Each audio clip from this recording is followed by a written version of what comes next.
Hello, my friends, and welcome to another episode of Unlimited. Today, we are talking about learning and living outside of the box. There is a lot of talk about thinking outside the box, which is considered very desirable and beneficial when you're in the corporate world doing anything creative or starting a business and being an entrepreneur.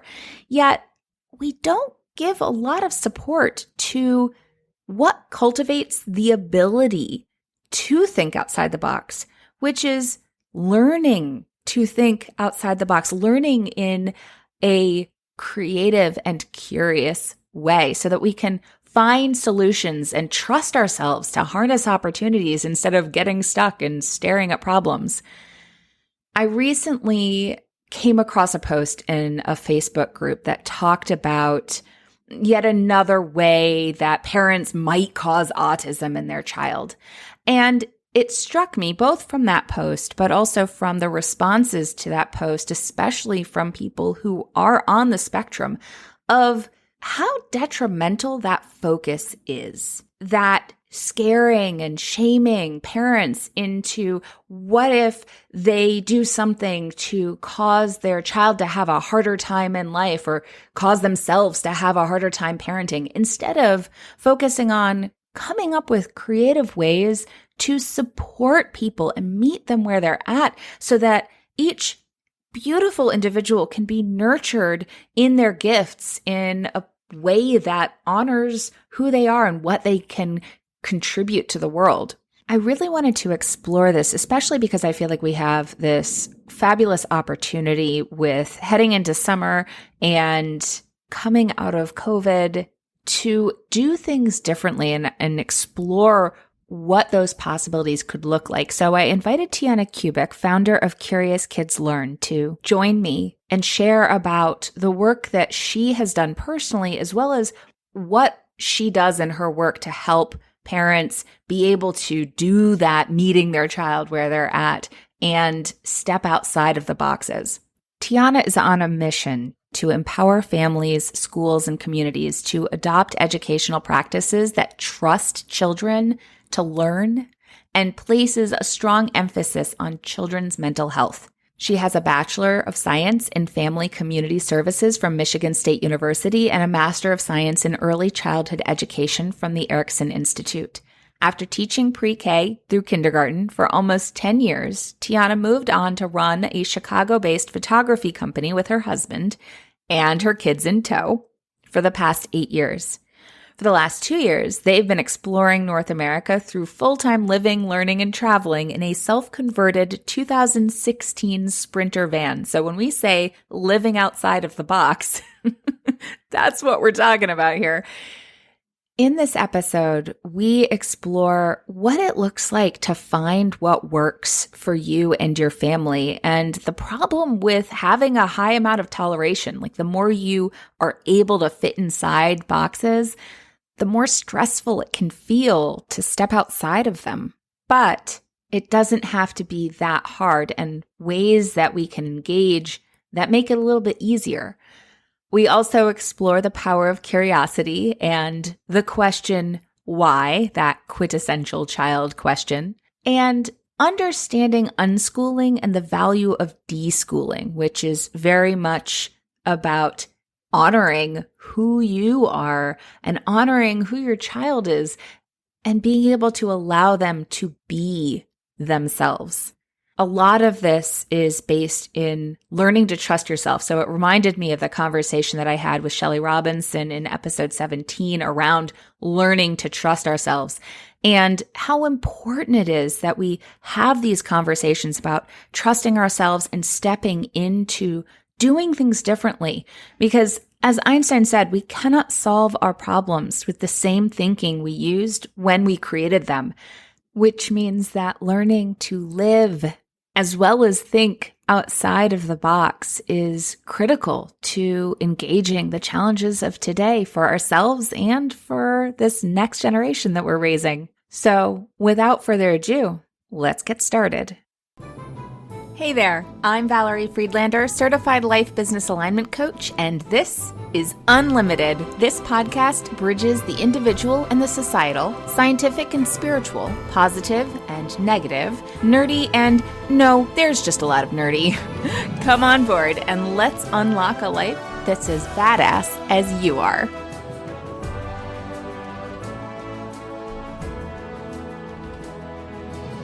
Welcome, Tiana, to Unlimited. I'm so excited to have you on. Thank you. I'm excited to be here. There's so much that you do that is just so exciting. And I'm looking forward to having everybody hear about just your journey and the way you're doing life, which is so outside the box, but like engaging the box of life and beliefs about what it's supposed to look like. And you're just disrupting all kinds of things. So before we dig in, tell the audience a little bit about you and how you got to this journey that you're on and then coming to Curious Kids Learn. Sure. My husband and I have been running a children's photography company for, I say 10 years, but that's just because my brain doesn't go past 10 years. It's probably been like 12 years. And we had my son 8 years ago. And from that point, we were a work from home family. Like he was with us. He went to every meeting. He did all the things with us. And when he was 4, we had our daughter, who is now 4. They've always just had this life where they were around. He went to preschool for 5 half days, but ultimately they were, we just figured out how to live life. I could go into the long, complicated reasons with drunk babysitters and all that, where I just gave up on that. But ultimately, I just, I'm trying to make work what everybody says should work. Getting a babysitter, sending your kid to school, having set work hours, all these things that people have said, this is what you need for your life to work. And it was not making my life work. It was actually stressing me out. And so ultimately we were like, well, let's just figure out how our life is going to work.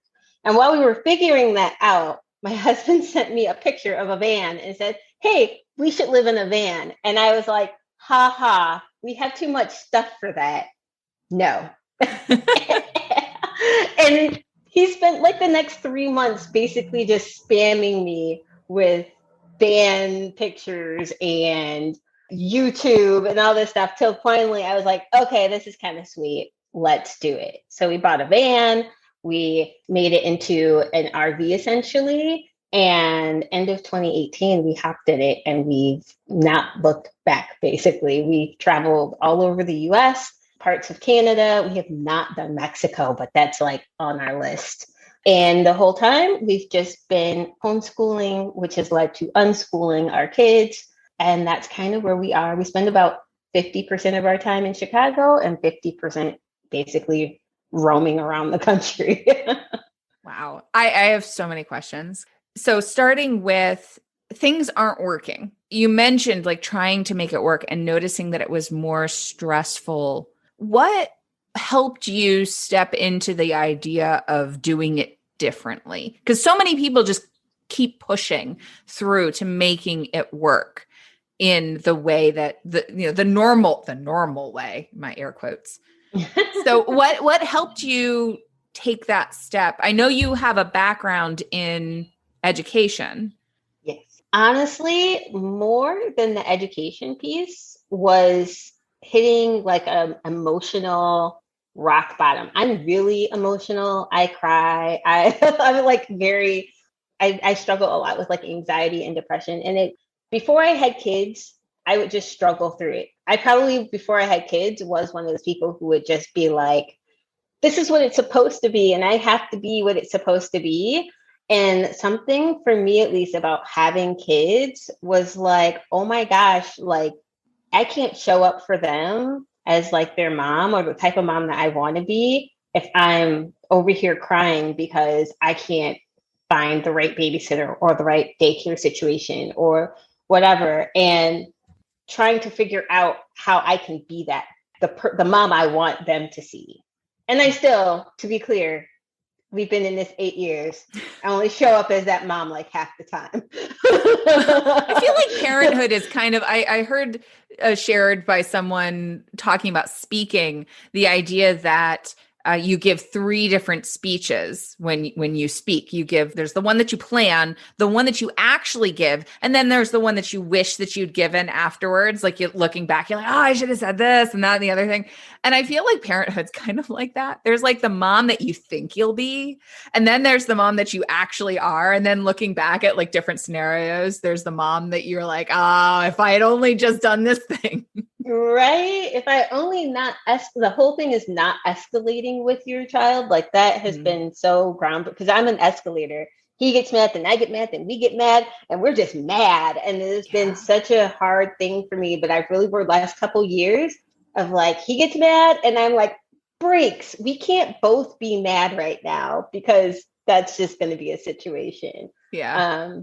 But yeah, so that was the whole thing. It's just trying to figure out, and honestly, I know it goes a lot to speak, like we really set ourselves up. It's not like we had 9-to-5 jobs, because that would have been a whole thing. When I was pregnant with Griffin, I was getting my master's at the Erickson Institute, and we had a whole conversation about whether or not I was going to get a teaching job or whether or not we were going to continue to do business together.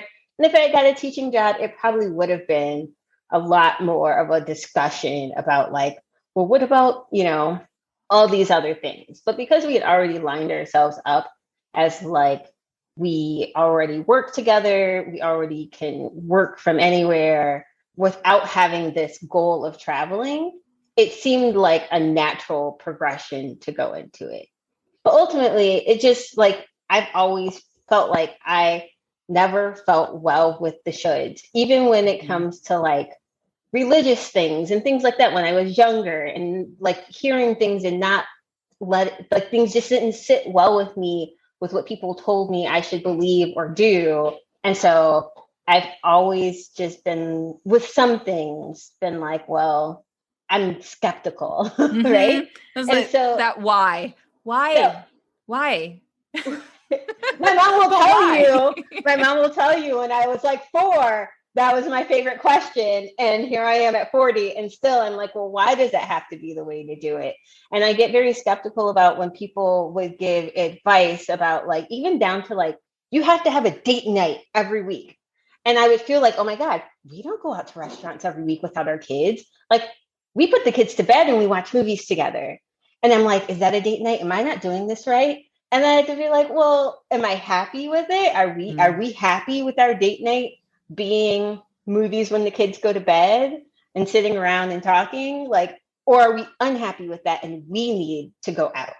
Even now, like I get in this really weird space where people want to ask me they ask me, what should I do with my child? And I'm like, what we do with our children and what we do in our family may not be what you need to do. So I'm not going to tell you, you have to unschool your kid and you have to like let them decide all the time what they want to do. I don't do that. Like there are unschoolers, pure unschoolers, who really let their children lead every educational decision. And I'll tell you that we don't let them lead every single educational decision.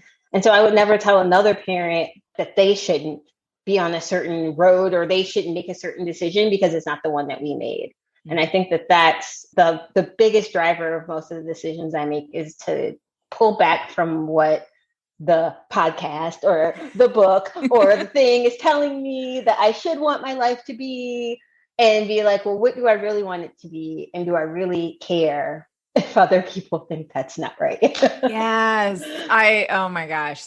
What I hear in that is extremely powerful. That idea of, we were saying before, with being unhappy and having a lot of emotions. One of the things that I'll talk a lot about is how important emotions are in informing about what's going on inside of us.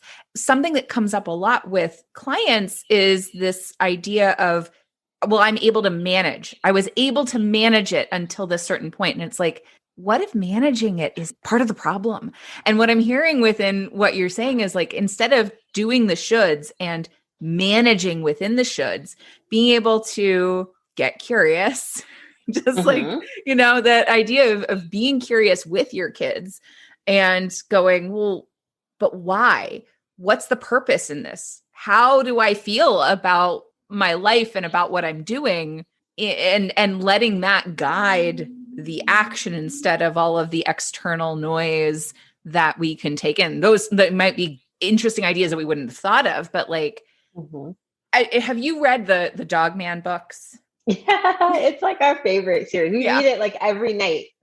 I think about Cat Kid in those books, and I never saw the value in, I shouldn't say I've never seen the value in the why, but like my sister, I have a younger sister, used to drive me bonkers asking why. She would ask why, and she's told me later that she used to ask why to annoy me. So at first it would start with a why because she wanted to know, but then it would turn into a why just because it drove me crazy. But reading those books and how Cat Kid asks his dad why, and as the answer evolves, you get deeper and deeper into the why, either revealing something that doesn't make any sense, and he has to face that of, oh, that doesn't make any sense, or revealing the underlying reason that can guide better answers. And I love that approach as you're talking about like your own process and how much it informs the way you show up with this idea of being curious with your kids. I am wondering, from there, you started this business. How do you engage that with other people and help them get to that place? Because it's so easy with parenting to like want to put it into a box because we want to do it right. We don't want to screw our kids up. So what does that look like? I think so. First of all, my favorite thing about Cat Kid's whys is that the whys, and you think about it in life, and especially with your own kids, the whys seem like they're for Cat Kid, like he wants to understand. And almost always the whys end up with Petey understanding. And it's like Cat Kid's actually the wisest character in the whole Right? book. And the thing that's really interesting about working with parents is that most of the things that I'm coaching them on are things they already know. Like they all come onto the calls and they're like, my kids love nature. They learn best here, and they learn best here, and they learn best here. And then they go, but here's all the expectations and here's all the things we have to do. And so it's not like I'm, for the most part, only once did I have a parent say that they didn't know what their 7-year-old was into. And I'm like, they're into yelling and hugs. And I'm like, okay, well, let's dig into yelling and hugs. Right? Oh my God, I love it. So I'm like, there's something there. I'm like, It sounds like my 7-year-old. I'm like, I can find the interest in almost anything. I can find the reason or like what drives that child in almost any child. You can tell me like the most basic thing, and I'll be like, here's where those stem off to, right? The yeller and hugger, maybe they want to be an actress, maybe they want to, there's all these things. So I don't have to usually tune people into what is already there. They already see it. I'm more so, a lot of people I think I feel like I'm giving them the permission to let it go. They need someone externally to tell them, because you get the teachers. I even have a few teacher people in my life who I've heard be like, especially in the pandemic, parents are doing this. And I'm like, it's a pandemic. Like their kids are alive and they show up on a screen. Like sometimes they're doing good, right? And so they have teachers and probably doctors and probably their parents and probably like their friends who don't necessarily have the same openness, telling them all the ways in which they will screw their kid up if they let go of these societal expectations. And all they need is one person to go, no, it's fine that your child does not take standardized tests and do all these things. It's fine to let that go. And it's also fine to not let that go if you feel that because of you have to work, or because you just think that they need school, it's fine to send them there. And then when they're home with you, teach them to wash that off. Teach them to approach, like maybe you feel they need to do those things. You can still help them do those things and not let that take over who they are, which is, I think, what we've done to kids is that the academics is who they are. Yes. And it doesn't matter that this is what I love about the relationship we have with our son. He plays the ukulele. He loves Legos and Minecraft. He's a very engineering kind of kid. And that is who he is. And that is what we lead like 80% of our decisions with, as opposed to he struggles with reading. He struggles with a little bit of like some social emotional stuff. And in school, it would be calls and conferences about the fact that he doesn't read at grade level and he has, ADHD and dyslexia. And we'd be having all these meetings about those things, and the things that make him who he is, that he is great at, would be like the thing he does for like 15 minutes after school, right? It wouldn't be weighed equally. Mm-hmm. And I think that you can still send your child to school, and then when they come home and their time with you, you can still frame that time as, I value who you are. I value all the things outside of your academic ability. And that's what's important. I'm always talking to parents about that, and that you don't have to choose to homeschool or choose to unschool in order to buy into the ideals that come with unschooling and homeschooling. It's just those are the main ways that those things are happening. Self-directed education is happening at home because in most schools it doesn't happen. And so any parent that feels that that's right for their child feels that they have to choose something differently. But we can advocate for something different in schools too. Yes. And there's so many philosophies, Reggio Emilia, Waldorf, I could go on, all these philosophies that do buy into it. And so it's not unheard of. It's just American society does not buy into it. And so it seems it's a homeschool thing because that's what you have to choose to do to fully embrace it. But there's a full spectrum. There's a whole spectrum of, in the same way that we send our kids to school and they don't learn all of American history, right? But we don't pull them out of history class. We supplement, right? Right. We go, okay, you learned this version of history in school, and now let's learn the real version of history. Yeah. And you can do that with their social emotional and curious learning. And you can still send them to school and still advocate for those things there. And then supplement that, as opposed to tutors. You can supplement the social emotional learning at home to get them so that they're not hinging their entire self-worth on a standardized test or an SAT score or whatever it is that school is trying to build their character on. Yeah. Well, it's not just the measurable things. I so appreciate the holistic view that you take when it comes to learning. And it's not just about, it has to be one way, because within the society that we have, sometimes it doesn't feel accessible to be able to pull your kid out of school and not have them go to school. Though I feel like I want to dig more into how did you fit your life into a van? Because I feel like that process must have opened up so many, like, oh, well, if we could do that, like, at least that's how I think of it. Like, if I could fit my life and with the four of us into a van, then I could do anything. Yeah, I mean, everything's such a rabbit hole. Like, I feel like even unschooling, we didn't start out thinking we were going to be unschoolers. We started out being like, well, we're going to travel in the van and we're going to homeschool.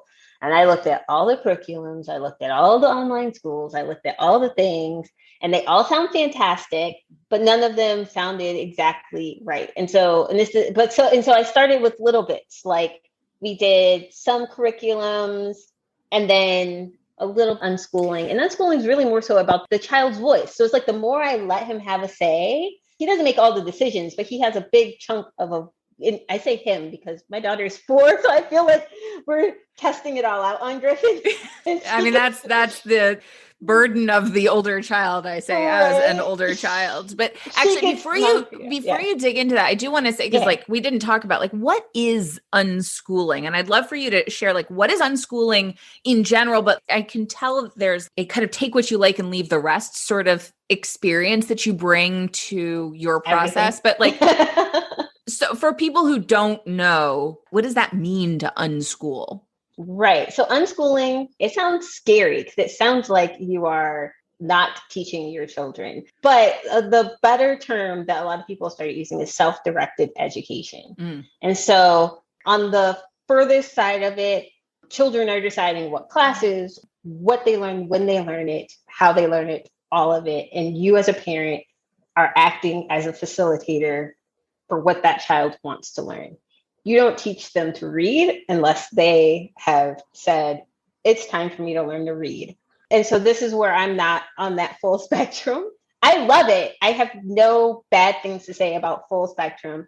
It's my own, we all have our own baggage. We all have our own things that like, I'm maybe going to introduce some things that they're not going to be totally voicing that they want to learn. So like reading and math are things that I introduce daily to them and we work through daily, regardless of whether or not they say they want to do it. There have been many days where they've been like, I don't want to do it. And I'm not forceful, and I try and work them through it. Like, hey, let's do a little bit, let's negotiate it. But I'm not like, you have to do this, and here are your deadlines, and this is the curriculum that we're using, and you have to follow through with it.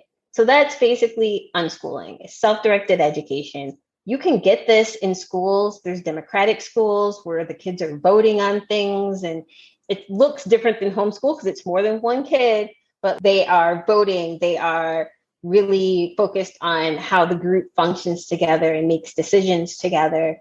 And I also know that there are a lot of teachers within like the public school system who have adopted these things into their classrooms as they can, meshed with the system that they have to answer for. So it's not a homeschool philosophy. That's just the way that the trend has gone recently. But Reggio Emilia, if you look her philosophies up, is one that goes with like a more democratic way of doing things, or project-based, where you're really paying attention to what the kids are interested in and maybe voting on like what the next thing you're going to learn is, and really taking learning and like spreading it out.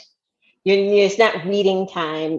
We're focusing on dinosaurs. And with dinosaurs, we're going to read about dinosaurs, we're going to count dinosaurs, we're going to do history about dinosaurs, and all these things based on the children's interests. So that's kind of the full spectrum of unschooling. But like you said, I'm all about looking at everything and just picking what you think fits. And I talk a lot about unschooling because I think it's one of the least talked about things. And I think it's the thing that could use the most normalizing. And it's the closest fit to what we do in our life. But by no means are we like 100% unschoolers.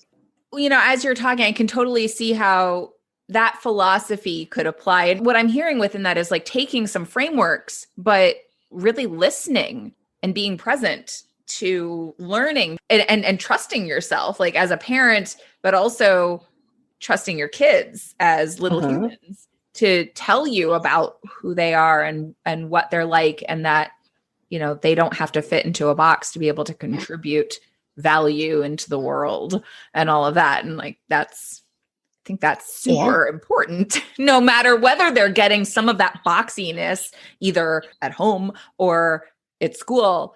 I feel like there would be some challenges within that. And I think more like, big PD challenges, having to really listen. I'm curious, what have you seen for yourself, or maybe with a client, that has been one of the personal challenges with engaging that way of doing parenting and schooling? So one of the terms that goes with unschooling, but I think it should go with any homeschooling or any break from school, is deschooling. And that's the action of breaking those ties. Basically, what you're thinking of is kind of like vacation, maybe not as fun, but you really, for us, we kind of did it naturally before we knew what it was. But once we stopped going to school, it was, what time do you naturally wake up? What time do you naturally get hungry?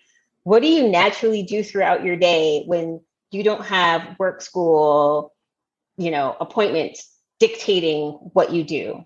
And letting go of the ideals that school has placed. There, even now, even the fact that I like make my children read, and I'm concerned that at 8, my son's not reading up to where I think he should be. I will totally tell you, I talk to myself daily about letting this go, and I get that that's very, they say schoolish. It's a very schoolish way to think that there's a marker he has to meet, when really there isn't a marker he has to meet, right? The markers are made up. And so deschooling is letting go for the kids, but also letting go for the parents. Think of any transition where if you hopped from one activity straight to another activity, you would probably have a hard time. But if in between those activities, you like cleansed your mind and got yourself ready to start something different, you would be more ready for it. So that's part of deschooling, but it's also ongoing. And so I find that whenever we're feeling a little like frustrated, we have to take a break and we basically deschool all over again. And I think most of what parents struggle with is their own ability to let go and their ability to, and I still struggle with this, answer to people who haven't let go. And so they feel like, even down to, I take my children to like the doctor and their first questions are, what grade are you in? And, can you read this? And all these things. And so I've actually trained my children to say, I'm homeschooled and we don't do grades.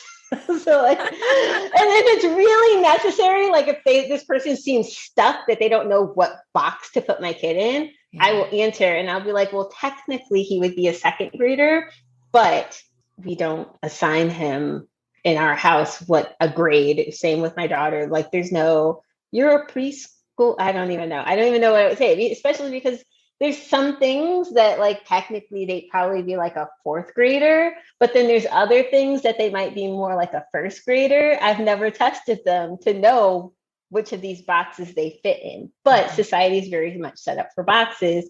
And so if you're not accustomed to speaking up that you don't fit in those boxes, it can be really hard to go through your day to day. And if you're very much, I think part of it is that we have this van life. And so we are different in that. And so even with that, we already don't fit in the box. And so the unschooling part is just one more box we don't fit in. But if you are going through most of the daily things that society has, you're going to run into lots of places where people are trying to figure out what box you fit in. And it can be very frustrating to constantly have to be like, we don't fit in the box. We don't fit in the box. We don't fit in the box to every person. And then have to explain why you don't fit in the box and then have them judge why you don't fit in the box. And so I think that that's a lot of struggles for people, is just where I feel stress being in the box. I think some people initially feel stress of not being in the box. Like there's no comfort of doing what everybody else is doing. And so it's hard for them to feel okay not doing those things and feel comfortable. Even for me, like when we first started, I didn't have the words to explain. It took a lot of learning on my part to learn how to explain to people in the shortest amount of words why we don't fit in their box. Yeah. Because then, when my son was at Waldorf, I'd be like, he'd go to the doctor and they'd be like, what letter is this? And Waldorf, when they're preschool, they don't do letters and numbers. And so I'm in the eye doctor, like, Kirk went to Waldorf for 2 years. And then Waldorf, I'm like explaining the entire Waldorf philosophy to my eye doctor. So they know that I'm not a bad parent who doesn't want my kid to read. This is just the philosophy that we've chosen. And the philosophy I've chosen doesn't line up with American society. Mm-hmm. And that can be exhausting for people. So I get like, it's a huge roadblock when you are constantly battling those things. Well, when you're trying to let go of some of those exhausting things in general, like to add one more thing feels like a lot to carry. Just hearing you share about this, it emphasizes to me the importance of that work, both on an individual level, but on a societal level, as far as like teaching. But there are so many people who are struggling with boxes in the world. I mean, it's one of the reasons why I'm glad that like Instagram just put up a place where you can put your pronouns to allow for people to identify what box you want to be in, or if you don't want to be in one, like, what does that look like for you? And there's so much harm in boxes in the world and in our society. There's so much in that. And It sounds like this work hits multiple layers of importance in deprogramming. I think there's a natural desire to understand how do we relate, but that perhaps the ways that we've defined those relationships aren't working. And going back to that, why? Is it because you're supposed to do it that way? Like, am I supposed to go on the date night because that's what I'm supposed to do? Because otherwise everything is bad. But is it? Is it bad? Like maybe it's not. Maybe what works for you? And could we maybe honor what works for you and what works for me at the same time and have it be different? Maybe that's okay. Maybe it doesn't have to be a box. It doesn't have, and that, like, I struggle with social media and being on it, but that's, Yeah. I think we all do. But that's my driving force for staying on it and posting our good, our bad, our ugly, and all that, is that I want to normalize that you can do different. And my bigger thing, because I know when we first started homeschooling and with living in the van, you get two sides. You get people who think it's amazing, or I've had people be like, your kid's going to be a genius being homeschooled. And you get people on the other side who think that, like, it's abusive to homeschool your kids or something crazy, right? And it's like in the middle, like, and no one questions things like school, or I don't know, what's the regular living, apartment, house living, and the ups and downs of that.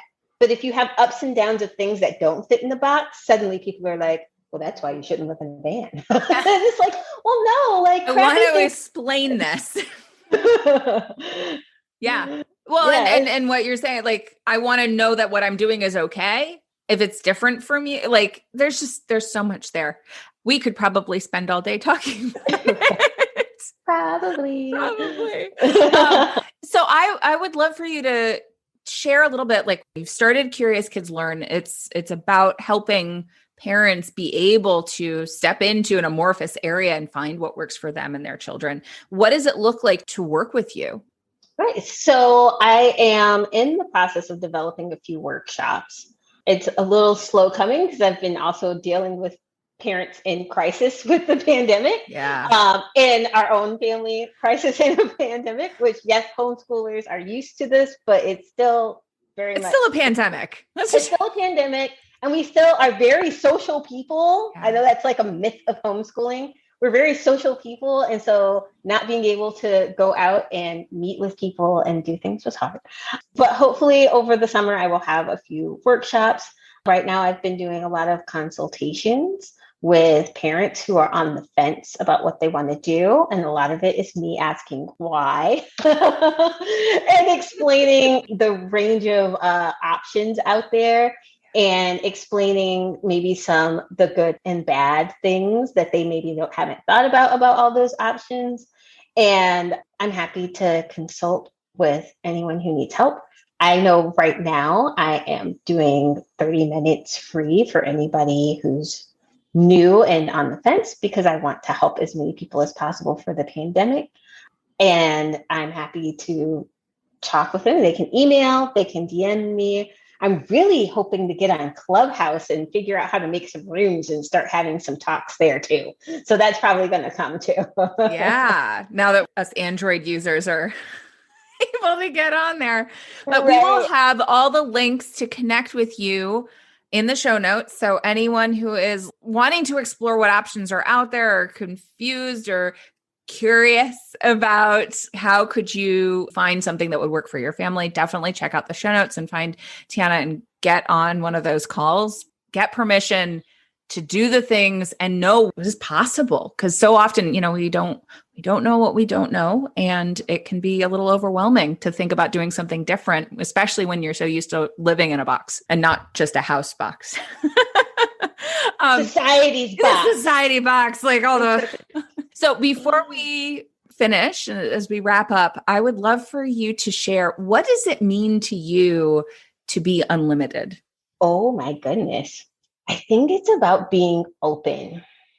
At first I was thinking about it's like what other people play, like not like, other people make you move. Really, I think it's about you being open to all the ways that you can be you and feel free to be you and be the best version of you and all that stuff. And being open to it not being what you thought it was supposed to be when you were like 10 and planning your life. Yeah. Yeah. And it can be so different, and it can be something you never even dreamed. Like I never had live in a van with my family as a thing to check off as success. And now I can't imagine it being any other way. And so being unlimited is just embracing and being open to every opportunity that comes at you or that you can create for yourself and taking it. I love it. Awesome. And when you want to feel unlimited, what music do you listen to? Oh my goodness. We have really been loving Mondo Cosmo in our house. Oh, I don't know that one. No, them. I don't know if it's one person or a bunch of people, but they have, we really like the music. So that, and anything that talks about overcoming things and being brave, Do you have a particular song that you're like, if I had to pick one? Yeah, so I've got two. Okay. So one is we really love the Shakira song from Zootopia. Oh yeah. In our family, the Try Everything song. And then Adair and I in particular like Alicia Keys' Girl on Fire. That's our mommy-daughter song. Awesome. I love it. Well, thank you so much, Tiana, for being here and joining me and having this conversation. And I'm excited to share it with everyone. Thank you. Thanks for listening. I so appreciate you being here. If you got something out of today's episode, please share it. Leave me a review, take a screenshot, and post it on social with a shout out to me. Send it to a friend or, all of the above. Want to hang out more? Join me on Instagram. Or better yet, get on my mailing list to make sure you don't miss out on anything. And remember, your possibilities are as unlimited as you are. Allow yourself to shine, my friend. The world needs your light. See you next time.